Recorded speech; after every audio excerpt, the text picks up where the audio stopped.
Thank you for your explanations, Burt. But I have the feeling that we use the term unified field and mean something different. For me, when I use this term, I mean the formless I am expressing as form. For me, it is the basic underlying emptiness expressing as fullness. It is stillness and unconditional love expressing as movement. So actually for me nothing can be outside of it. So I guess you use it in a different context. Bert, could you clarify a little more about this life is impersonal. We only think it is personal. No true separation is possible from God. All separation is mind-made. At the same time, you say, we are creators. We create our own lives. So there is a seeming paradox in that. Could you explain a little bit further? Thank you. Hello. Your definition of the unified field is wonderful. And the real question is, how can we be creators when we are not doers? This is this is where we have to listen beyond words, because words are merely pointers, they are not reality. So the best way to explain this would be to visualize the following. Picture the unified field as the vast ocean. There's only this one ocean, that's it.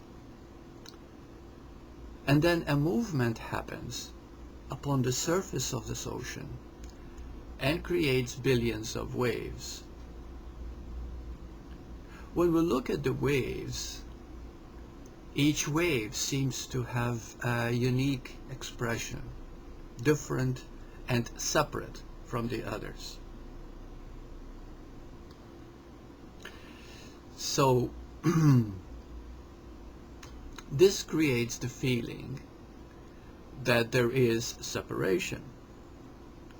But ultimately, all the waves are the ocean itself. There's the same water.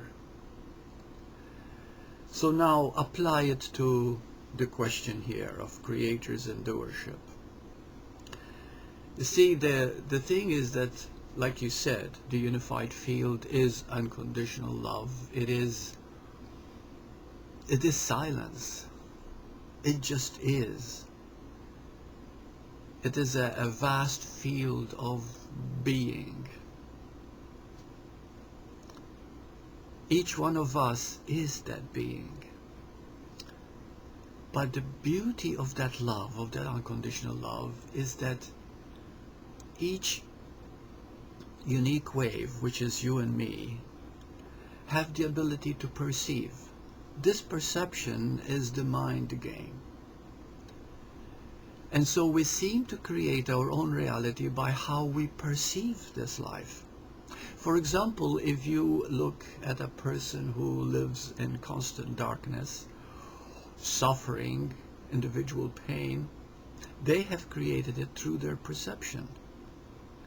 If someone seems to live in peace and love, it is because they have allowed that silence of the unified field to be in alignment with it. And this is the simplicity of it. So the paradox comes into when we think that there is a diversity, that there is somehow duality, but duality doesn't really exist. It is all one huge, gigantic mind game. We don't create our individual reality, but we seem to, because each wave, which in this case is an individual person thinking that they have a separate life, they have their own ideas, their own beliefs, how they live life. And how they live life is a perfect picture of their perception. But how real is perception? You see? And it is that perception that makes us think we have choice. Because choice is a perception, is the way we look at things. But ultimately, when we have lived this life and we say, oh, it was a miserable life or a good life, it doesn't matter. It's all a perception. Because ultimately, when it's over, the physical life, the life in the body, in the human form, we can look at it as just a happening. It was as real as a puff of wind, as a flash of light. And that was it. The reality is that unified field, the ocean, that silence, that peace, that beauty, that glory that we are. And we do seem to have choice. But the choice again is a perception. Are we willing to allow it so that it lives us, and because we are it? Or are we seeing it our own way? So this seems to be the dichotomy. The mind can make it into a very paradoxical, convoluted, intellectual question, but in truth it is very, very simple. We are the I am, the ocean itself, the unified field. And in that we can either allow it, which means we align ourselves with it because we are it, or we can go our own way, which is true perception, and create our seeming reality, which is not real at all. So in truth, we are not really creating anything. I repeat, it is all a gigantic mind game. It's a matter of just being. Also, we say there is no personal life. True, there is no personal life. Each wave is not separate and unique. It is the ocean itself. It is the water, the same water. But then you might say, is it impersonal? No, it is not impersonal either. That is the beauty. It is the movement of love. Love is always flowering, always new, always glorious. And the only way that we can express that glorious life is called feeling. Not an emotional feeling, not the way we think feeling is, but to feel each moment in its newness, in its vibratory expression. A child is able to live that way the first few years of its life.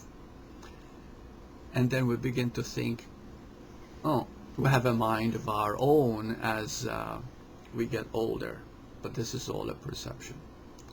And then we become childlike again and learn to trust the vast ocean that we are.